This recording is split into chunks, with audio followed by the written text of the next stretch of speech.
Bienvenidos. Hola, ¿qué tal? Bienvenidos a Cosmogonauta Nahua, esta segunda emisión de este intento por compartir la cosmogonía nahua, las leyendas, las historias, la religión, las tradiciones de la cosmogonía nahua, la cosmogonía ancestral de nuestros tatas, de nuestros ancestros de México, de lo que ahora es México, aunque ya sabemos que lo nahua va mucho más allá al norte y más allá al sur de lo que es el espacio geográfico de México. Y hoy, con muchísimo gusto y con todo el debido respeto, voy a intentar platicarles acerca de la Guerra Florida, Xochillaoyotl.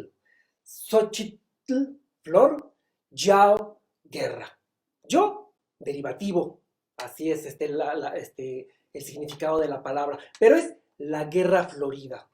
Florida, bueno, la flor dentro de otras cosas, es el último de los 20 días del Tonalámatl, del calendario de 20 días náhuatl, de la náhuatl. Y bueno, siendo flor, siendo el último de los días, pues lo que pasa es que ya es la última fase de la creación, ya es cuando todo está creado, lo último que sale, la máxima belleza, la flor, ¿no? Que también representa los mejores y los más bellos pensamientos de todos nosotros a la hora de ser los tendidos que es parte pues del ritual en Xochitl, en Cuicatl, maravillosos rituales de los mexicanos. Y bueno, hoy para empezar quiero leerles esta frase maravillosa que me encontré y que me hizo pensar mucho sobre el objeto y mi propósito al hacer estas transmisiones. Y dice: la nación que pierde conciencia de su pasado también va perdiendo gradualmente la conciencia de sí misma. Esto lo dijo Milán Kundera. Y bueno, es maravilloso porque en verdad en la última conquista, si le podemos llamar conquista o como le queramos llamar, a este último encuentro que hubo entre culturas, cuando llegaron los europeos a las tierras de la náhuatl, de veras hicieron hasta lo imposible por borrar y por quitarnos todos los conceptos religiosos, filosóficos que teníamos, porque ellos querían imponer su nueva religión. Y bueno, la cosa es que ahorita lo que estamos y lo que tenemos que hacer es recuperarlos, que no es que los tengamos totalmente perdidos, porque pues tomando lo que en consideración todo lo que duró el quinto sol, nada más los últimos 500 añitos es que nos intentaron quitar esa memoria, esa filosofía, pero ahí la tenemos. Entonces yo con estas pláticas lo único que intento es rascarle un poquito a la memoria para provocarles y que volvamos a estudiar y volvamos a recuperar lo valioso de la filosofía y religión de la náhuatl, las tradiciones olmeca, la gran Toltecayotl, la universidad tolteca, olmeca, tolteca, azteca, mexica y ahora mexicana, ¿no? Ok, bueno, pues vamos a empezarle. Y bueno, como ya les dije la vez pasada, hablar de los conceptos nahuas, de los conceptos de las filosofías antiguas, es cosa delicada porque de veras hay muchas vertientes en un solo concepto, ¿no? Entonces, por ejemplo, sencillísimo, Quetzalcoatl. Les había platicado la vez pasada que Quetzalcoatl es Quetzal pluma, Coatl serpiente, es el que une el cielo y la tierra. Pero también tomando en cuenta que no hay politeísmo, pero es una deidad, es un señor, ¿no? Es un señor que representa la inteligencia, que representa a Venus, a la estrella de la mañana, que también puede ser la estrella del atardecer.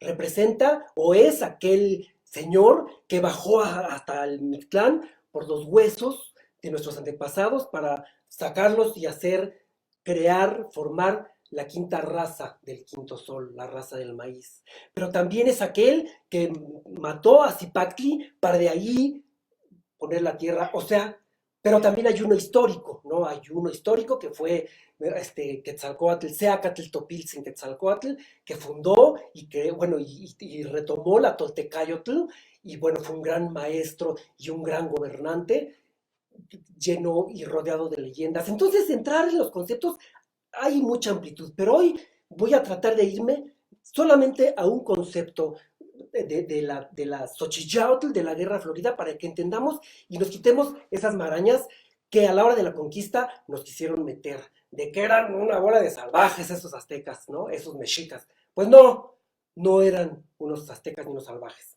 Entonces, bueno, para ir poquito a poquito entrando con estos conceptos, quiero contarles acerca del concepto, acerca de cómo nacemos, cómo venimos a vivir a esta maravillosa tierra, a esta zona que se llama Tlalticpac, que es la superficie terrestre de esta maravillosa tierra donde vivimos, que nos permite vivir en su seno, sobre sus hombros. Y entonces dice la palabra náhuatl: cuando vamos a nacer, una gota del sol cae.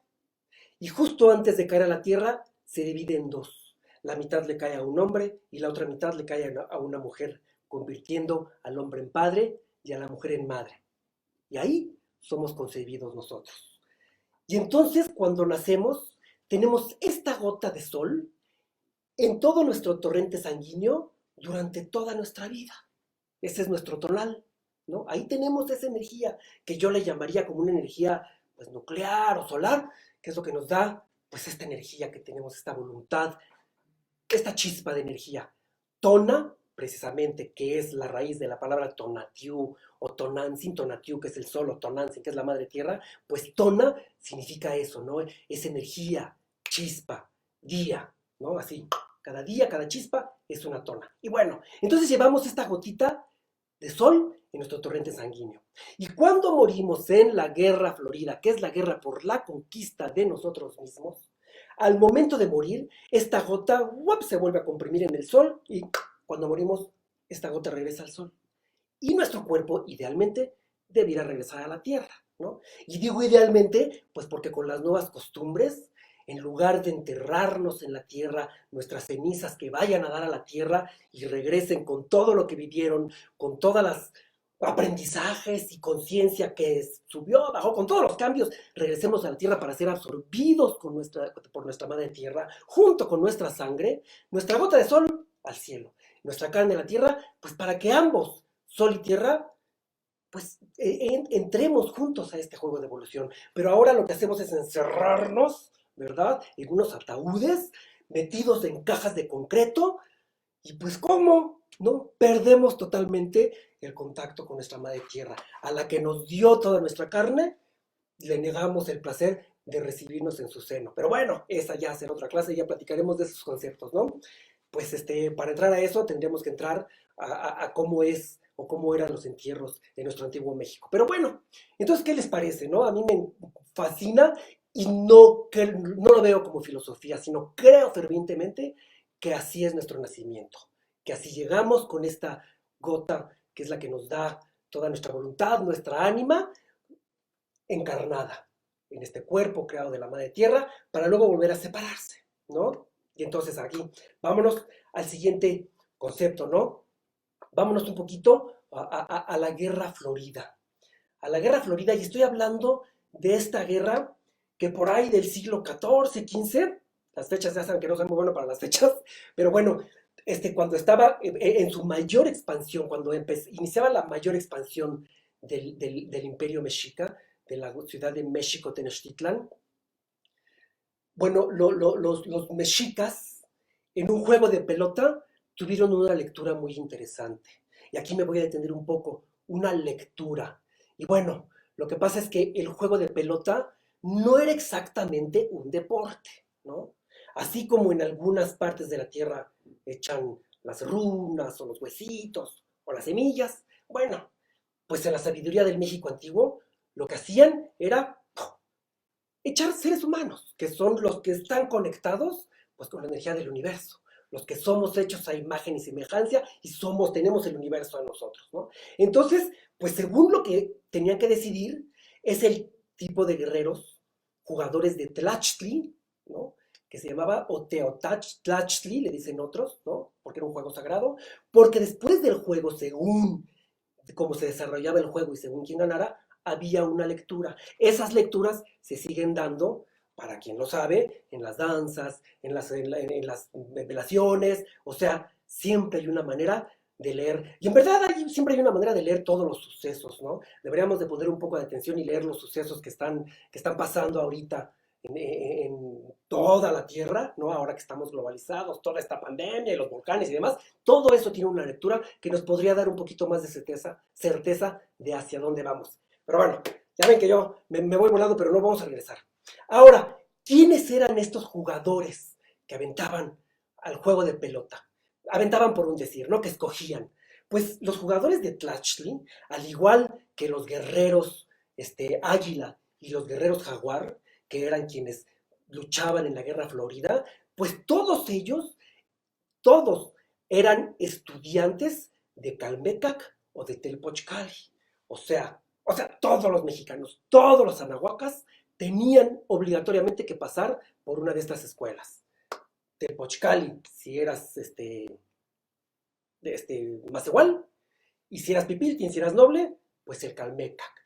Entonces, aparte de todos los estudios a los que éramos sometidos sobre política, sobre filosofía, sobre religión, sobre el universo, sobre los planetas, porque el conocimiento anahuaca era muy, muy, muy, muy, muy abundante y era en verdad mucho más avanzado que el conocimiento europeo en esos entonces, ¿no?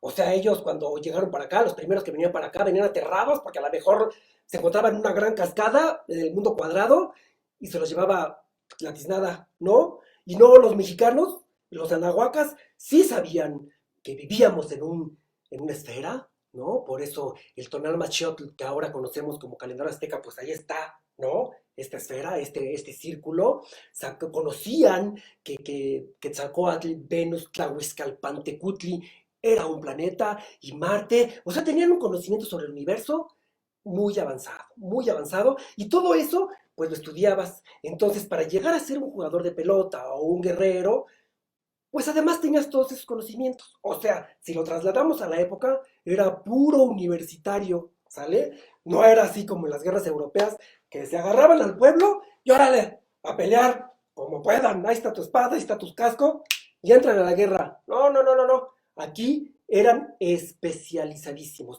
Y una de las tantas artes que tenían, bueno, los jugadores de pelota, por supuesto, estaban, además de conectados con todo ese conocimiento, tenían un entrenamiento estupendo, ¿no? Con unas técnicas para el juego, unos para el juego de pelota y otros para la guerra y la guerra florida, con unas técnicas marciales maravillosas que todavía por ahí siguen en la memoria de algunas personas y pues ya pronto las aprenderemos e igual y mostramos un poquito, sería maravilloso, ¿no? Mostrar un poquito aquí con ustedes a través del cosmogonado Tanagua. Pero bueno, entonces a lo que voy es que después de los juegos, pues tomaban decisiones. Entonces, en uno de estos juegos de pelota, se dieron cuenta que para que la Ciudad de México, Tenochtitlan, llegara hasta lo que tenía que llegar, porque sabían que iba a ser una gran ciudad, la Tierra iba a pedir sangre consciente, además, ¿no?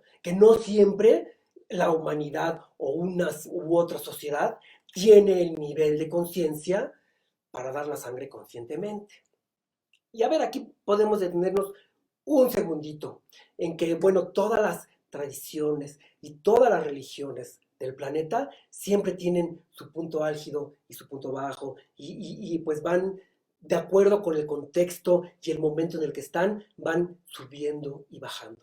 Entonces vamos a hablar, por ejemplo, que en la época de la náhuatl, en la que estaba en su esplendor México Tenochtitlan, o sea, los mexicas entregaban su sangre cada vez que oraban, y era punzándose, ¿no? Punzándose los muslos, el brazo, o alguna parte del cuerpo, con espinas de maguey, o bueno, ya les había, bueno, o no les había contado, fue en otra transmisión, algunas veces con espinas de coral, ¿no? Los que eran muy finos, para entregar su sangre al fuego. Y esta sangre, pues era el atlachinoli, el agua quemada, o sí, el agua quemada sería la traducción de Atlachinoli, agua caliente. Y bueno, esto fue en el punto álgido, cuando está vibrando así toda la religión mexica, tolteca, azteca. Y entonces ahora que baja, bueno, seguimos entregando esta agua caliente, esta agua quemada, pero pues bueno, como ya no se ve bien o no está la cultura como para andar dando la sangre porque ya lo ven como una salvajada y ya ahora somos democracia y bueno, ya hemos cambiado muchas cosas, ¿no?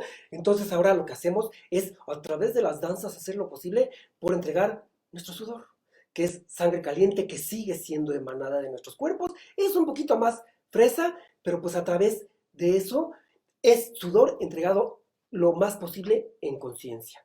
Es un sudor entregado a través de la oración, porque la danza es oración, no es espectáculo, ¿no? Es oración, pero oramos con los pies y con el movimiento y con nuestras armas, que son el ayacastle o la concha, o según cada quien su arma, ¿no? Ok, entonces, vamos a ir juntando. Estamos, entonces, en un juego de pelotas se dieron cuenta que iba a pedir sangre.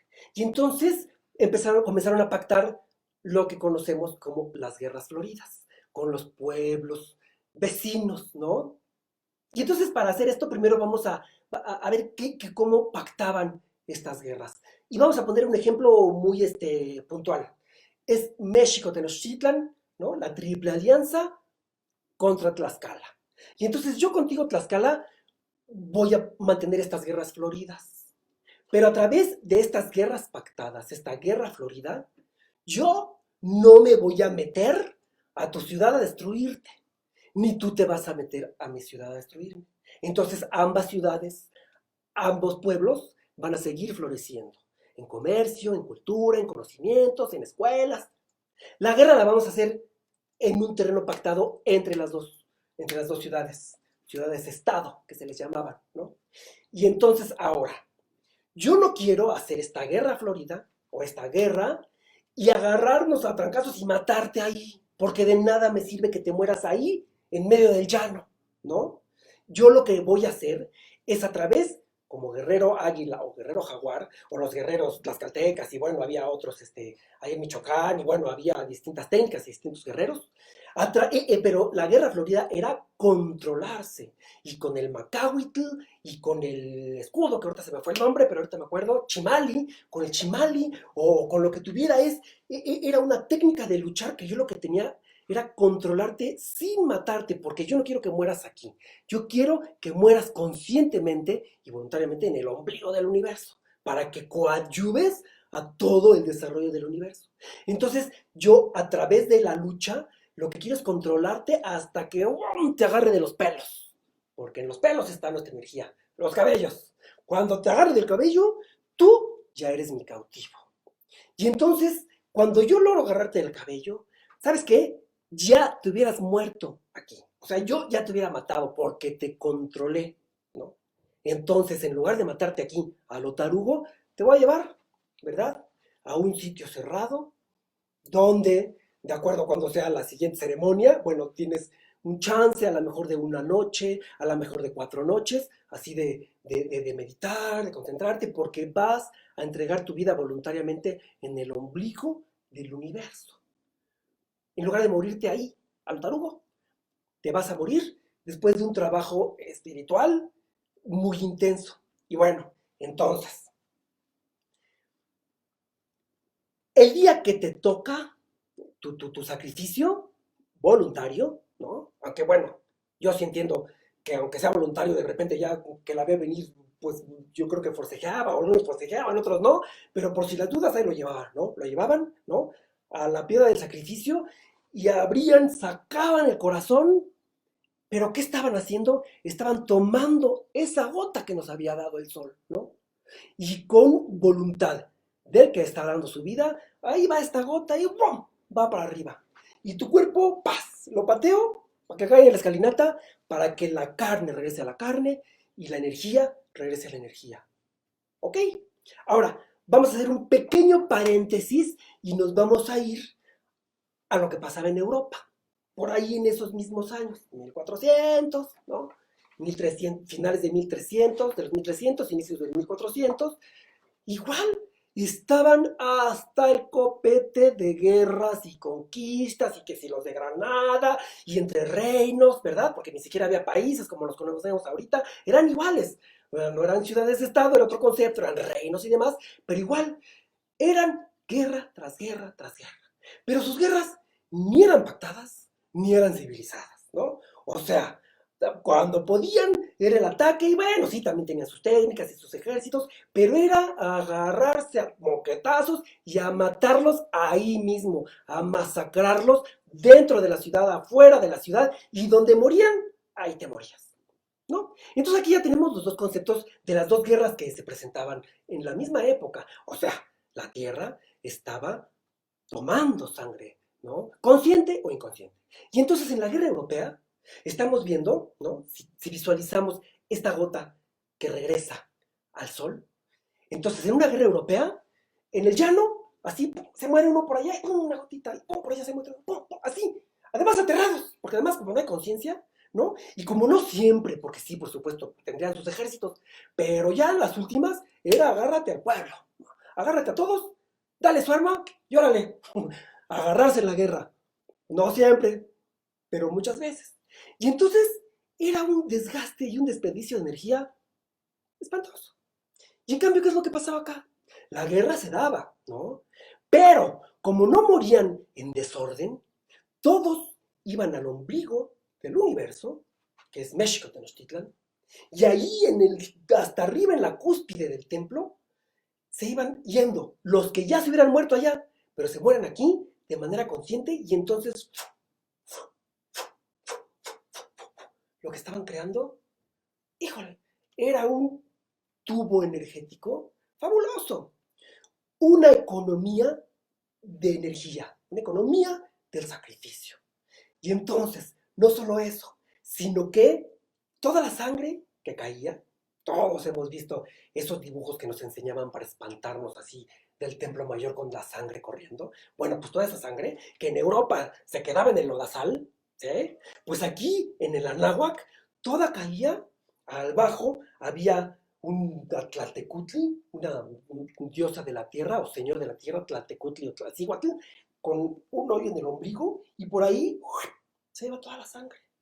Y entonces, bueno, al que ha ido al Zócalo de la Ciudad de México y cuando ha entrado ha sentido un golpe de energía y se ha dado cuenta y dices, ay caray, aquí hay como mucha energía. Bueno, pues es que en ese sitio hubo mucha energía en conciencia, mucha sangre, mucha muerte en conciencia, con un propósito elevadísimo, ¿no? Que era coadyuvar a México Tenochtitlan, a coadyuvar al crecimiento de la sociedad. Y bueno, ¿cuál fue el resultado?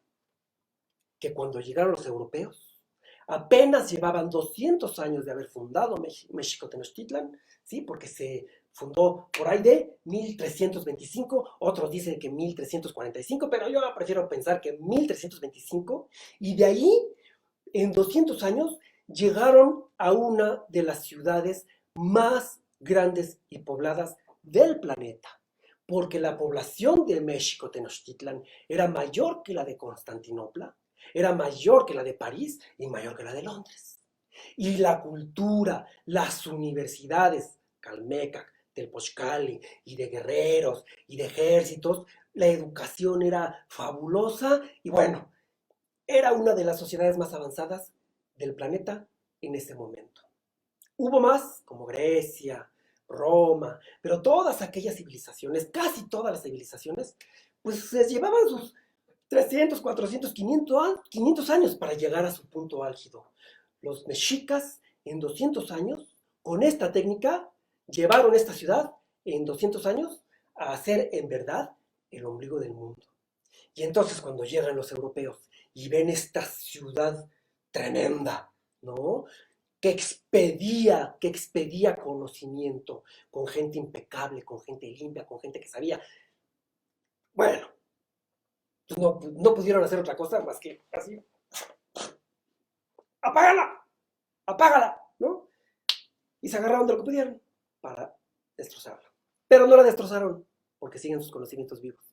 Y bueno, cuenta por ahí otra historia, que poco antes de que llegaran los europeos, hubo un Cihuacóatl, que Cihuacóatl vendría siendo así como el secretario de Gobernación ahorita, ¿no? Un Cihuacóatl, que era quien dirigía por abajo del agua, aunque ahí sí tenían no solo la política, sino la religión y todos los hilos de la madeja en la mano.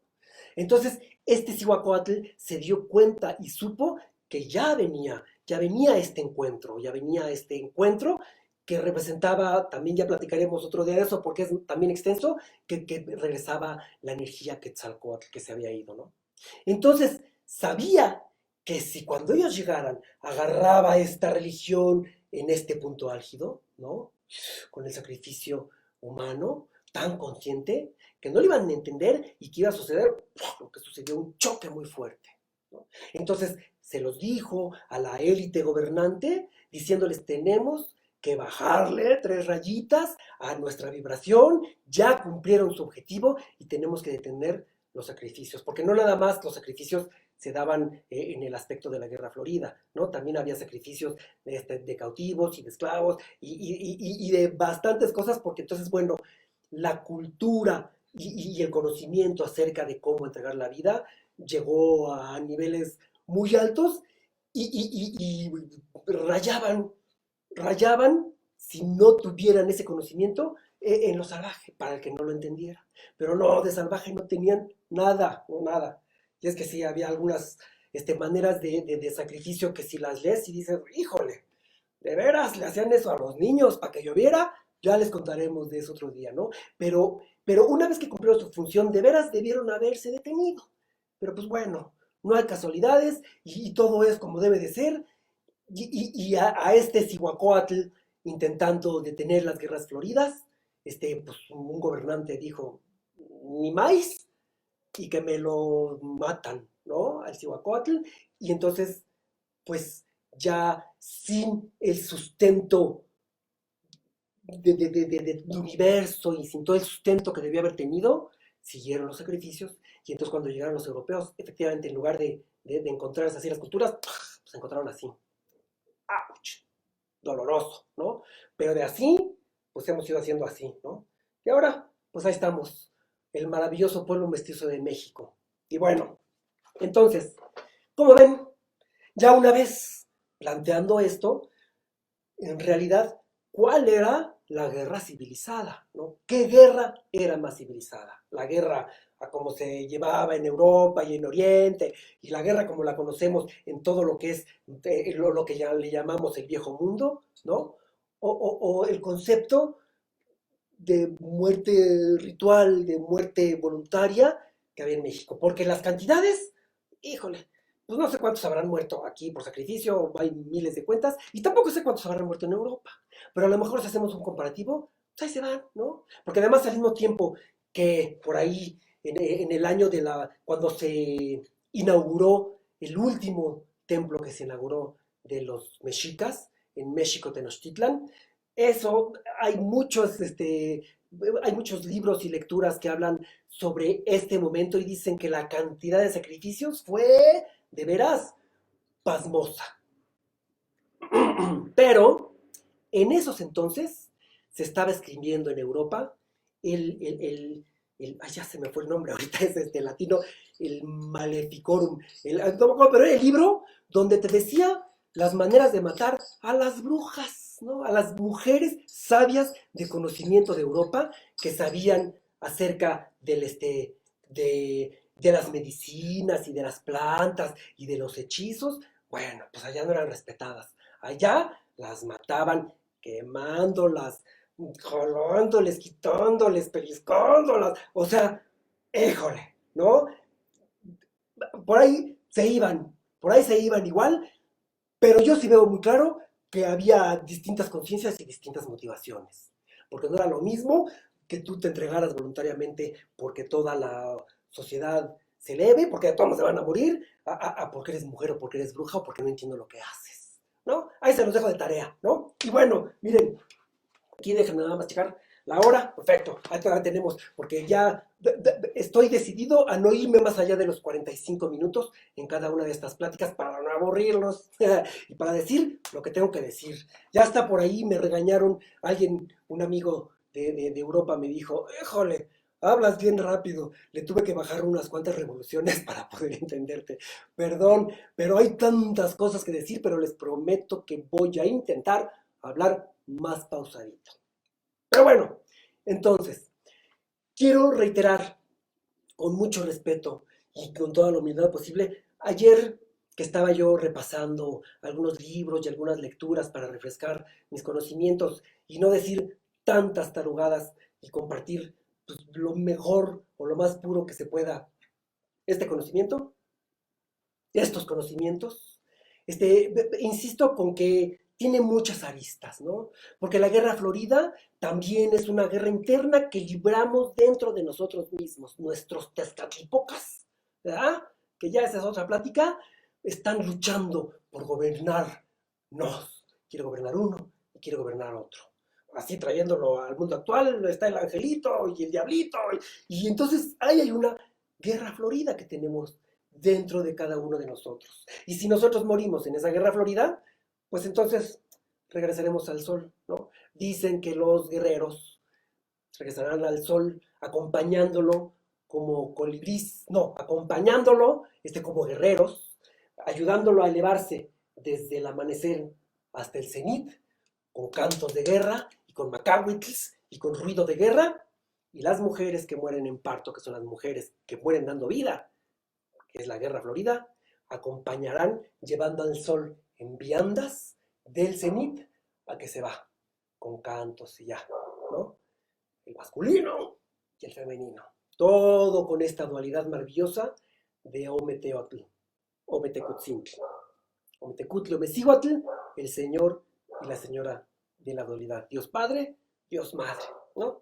Y entonces, ya me estoy yendo, les digo que me voy. Y bueno, todavía me da tiempo de compartir, pues les dejo la tarea. Yo espero con esto además que no me crean nada de lo que digo. Yo espero más bien moverles la curiosidad para que, además de que tomen sus clases de yoga y de budismo y de catolicismo y de cristianismo y de todo, bueno, pues de repente estudien también la filosofía antigua de los mexicanos. Y un dato muy interesante, porque si tú quieres estudiar a los griegos, ay caray, pues están tan lejanos, ¿no? La literatura de aquellos tiempos está tan lejana que es difícil encontrar literatura fidedigna de aquellos años. Sí lo hay, pero es muy lejano, ¿no?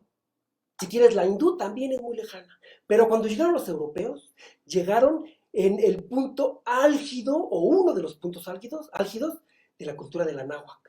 O sea, México Tenochtitlan estaba floreciente, floreciente, con un mercado donde recibía mercancías de todo el mundo conocido, ¿no? No me atrevería a decir, pero por ahí se cuenta que había cosas desde los pueblos más al norte, de Alaska y de los chichimecas, ¿no? Y de los pueblos más al sur, de los incas. O sea, en el Tenochtitlan encontrabas de todo, como comercio, como religión, como estudios, como conocimiento sobre el universo. Era una sociedad maravillosa. Y entonces, bueno, estudienla también, para que no se nos olvide de dónde venimos, si no, no sabemos ni a dónde vamos. Y bueno, hoy les quiero recomendar este libro maravilloso. Hay muchos libros, tanto de mexicanos, de todavía mexicas que sobrevivieron a la conquista y escribieron, tanto como de españoles que llegaron. O sea, hay muchas versiones y mucho de dónde agarrar. Ah, por eso venía. Cuando llegaron, esta civilización estaba viva, entonces hubo mucho tiempo antes de que la destruyeran y construyeran toda una ciudad colonial española encima de nuestra ciudad. Todavía muchos alcanzaron a estudiar, a leer y a sacar sus conclusiones. Búsquenlas, búsquenlas y estudienle. Y bueno, yo quiero recomendarles hoy este libro. Se llama La Flor Letal, Economía del Sacrificio Azteca, de Christian Duverger. Y les decía lo de que hay muchos, tanto mexicas, aztecas, mexicas, como españoles, novohispanos que escribieron libros, pero lo que me gusta a mí de Christian Duverger es que de veras él tomó ya todas estas fuentes y entonces te da un resumen precisamente hablando del sacrificio en los aztecas, ¿no? De la economía, ¿por qué el sacrificio? Es un libro maravilloso, ahí se los dejo tarea. Y por supuesto, también, no se olviden del peregrino de la Náhuac, ¿verdad? Que es el camino que a mí se me permitió, se me abrió caminar, se me abrió andar, y es lo que me ayudó no solo porque ya tenía la sed de estos conocimientos, sino a concretar más y a, híjole, caminarlos. Hacerlo es maravilloso. Y entonces este libro es para que si quieres peregrinar estas rutas, peregrinar como mexica, aguas con el concepto, porque peregrinar no nada más hay peregrinaciones católicas, también las hay, pero peregrinar como mexica, ¿verdad?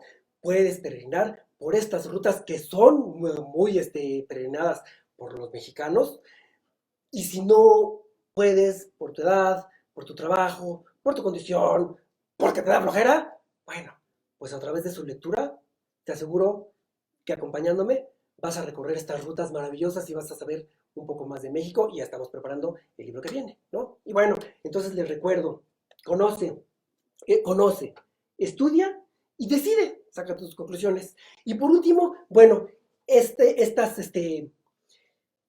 programa Cosmogonauta Nahua, por supuesto que jamás intenta hacer una última palabra, al contrario, ayer leyendo y reestudiando lo que iba a platicar hoy con ustedes, ay caray, me doy cuenta de lo mucho, mucho que me falta por aprender, por leer. Y entonces, por favor, a todos los que me escuchan, más que agradecido y les suplico que cualquier cosa que a mí se me vaya, por favor, háganmelo saber, recomiéndenme, estoy ávido de conocer de otras fuentes, de otras voces, y lo que tenemos que hacer entre todos los que nos interesa esto es crear una masa crítica hasta que entre todos recuperemos el conocimiento antiguo. Para volver a ser México Tenochtitlan, no, ese ya fue, ese quedó en el pasado. Pero sí tenemos que darle una vuelta de tuerca al México actual para reformar, rehacer un nuevo México, pero que esté agarrado de lo más profundo de su conocimiento ancestral, y que ya con todo un mundo globalizado tengamos la certeza de decir y de decidir como mexicanos, oh, a ver esto de Italia, lo tomo, oh, esto de Francia, lo tomo, a ver esto de China, pero esto de China, esto de Italia, o sea, que tengamos mente crítica desde una base fundamentalmente anahuaca, porque antes que nada somos anahuacas, somos mexicas. Y bueno, yo en lo personal soy conchero, guadalupano, y por decir conchero guadalupano, para que me entiendan los católicos, soy un hereje guadalupano, que ese también ya será otro tema, que me va a encantar platicar con ustedes, para que no confundamos a Santa María Tleucuatlacupe con la Virgen de Guadalupe, que también es una apropiación de los europeos, ¿no? Que son parte de nosotros, parte de nuestra sangre, parte de nuestra herencia, pero bueno, hay que empezar a cernir y quedarnos con lo más necesario, con lo más importante, con lo más valioso, porque vienen cambios muy fuertes, ya los estamos viviendo, ya los estamos sintiendo, y entonces, mientras más tengamos los pies bien puestos en la tierra, hasta lo profundo, coatl, serpiente, y nuestra mente hasta lo más alto, hasta el 13º cielo, ¿sí? Como quetzal, como pluma preciosa, pues mejor vamos a poder pasar este tránsito porque estamos transcurriendo todo el planeta. Pero que la náhuac, ya lo platicaremos, ahí lo verán en el libro Peregrino de la Náhuac, tiene una tarea muy específica, muy fuerte, muy especial y muy honrosa. Pero no fácil. ¿Sencilla? No lo sé. Pero fácil no es. Y bueno, les recuerdo Facebook Live, Gustavo.Sanders, todos los miércoles, igual que hoy, 7:30 de la noche, live. Hoy en la noche, mañana en la mañana, le doy una remozadita, le quito todas las tarugadas que se me salen por ahí, ¿no? Le pongo subtítulos, nombres, nombres de libros, autores, lo más que pueda compartir. Y bueno, ya saben, si ustedes, todo lo que ustedes me compartan, pues me dará mucho gusto porque me alimenta para hacer esta sinergia y entre todos. Y esa es la maravilla del conocimiento. Si yo te doy un peso y tú me das un peso, cada quien queda con un peso. Pero si yo te doy una idea y tú me das una idea, cada uno nos quedamos con ¿cuántas? Con 3 ideas. Porque tú te quedas con la tuya y la mía, yo me quedo con la mía y la tuya, y entre las dos florece una, o dos, o tres, o más ideas, ¿no? Y aquí empieza una multiplicidad maravillosa de ideas, mientras tengamos en el corazón el intento de dar ideas para sumar, siempre para sumar, ¿no? Porque necesitamos en verdad hacer esta sinergia. Y entonces los jueves subo el programa a YouTube. Y por último, les voy adelantando que la próxima semana, miércoles 7:30 live, jueves, lo trepo a YouTube, a mi canal de YouTube, también es Gustavo Sanders. Vamos a platicar sobre el concepto de all-in. All-in, que significa movimiento. ¿Qué movimiento? ¡Wow! Pues para empezar todo se mueve, ¿no? Se mueve, todos nos movemos. Y a eso venimos, a movernos, a movernos. Aunque no queramos, ahí está, corazón, Huitzilopochtli, constantemente, ¿no? Venimos a movernos. Pero el concepto de Olin, igual que todos los conceptos nahuas, ¡éjole! Está peliagudo platicarlo en 45 minutos, pero una remozadita para mover la curiosidad y decir, ¡ay, esto me gustó! A ver, le voy a estudiar más. Pues maravilloso que logre hacerlo. Entonces, próxima semana, Olin, que muchos lo conocen como Nahui Olin, que es 4 movimientos, ¿no? Pero vamos a ver si es 4 o pues es movimiento, entonces pues, se mueve padrísimo, ¿no? Por muchos lados. Entonces, próxima semana, el movimiento de Olin. Y bueno, miren, ahí está la alarma. Gracias. Fue un gozo platicar hoy de estos temas con ustedes. Ojalá que haya podido quitar un poquito la hojarasca sobre ese concepto tan espantoso que nos heredaron ya las ideas coloniales sobre el sacrificio humano en los aztecas, ¿no? O sea, era de veras todo lo contrario a un salvajismo. Era un exceso, era una muerte muy dedicada. Dar sangre en conciencia no es tan fácil. Híjole, no es tan fácil y ni siquiera sé si yo pudiera darla. Pero los mexicas, tlaxcaltecas, o sea, el pueblo de la náhuac, sí sabían lo que era dar la sangre en conciencia. Como también en 1968, 400 mártires junto con Regina, pues también hicieron un ritual de dar su sangre en conciencia. No es fácil, porque si no damos la sangre en conciencia, la tierra nos la quita en la inconsciencia, ¿no? Y a través de enfermedades, tsunamis, terremotos, lo que sea, dice, a ver, con permiso, ya necesito un poquito de lo que, de lo que han aprendido, porque el ser humano no somos el virus, no, nos hemos convertido muy inconscientes, por eso estas pláticas, para que agarremos conciencia otra vez, pero nos hemos vuelto muy inconscientes, pero somos el juego de conciencia junto con nuestro Padre Sol, nuestra Nana Luna y nuestra Madre Tierra, el juego de evolución de la conciencia. Entonces, pues vamos a recordar bien nuestro pasado para entrarle con fe a nuestro futuro, heredar conocimientos completos, no hay pedazos, y pues bueno, los dejo con todo mi cariño, me encanta platicarles pues lo poco que he aprendido con todos ustedes. Ojalá nos sigamos viendo por acá y ojalá que logremos una masa crítica maravillosa y nos vemos pues todos los miércoles o cuando quieran, porque ya saben esto, ahí se queda. Y como les digo siempre, pórtense como quieran, pero no hagan tiznaderas. De veras, ni para ustedes ni para los demás. Es siempre un super gusto platicar con ustedes. Espero que pues les haya movido un poco más la curiosidad y que le entren más a este conocimiento. ¿Sale? Un abrazo. Tlazocamati. Que su sol sea brillante. Los abrazo virtualmente. Les mando todo mi cariño.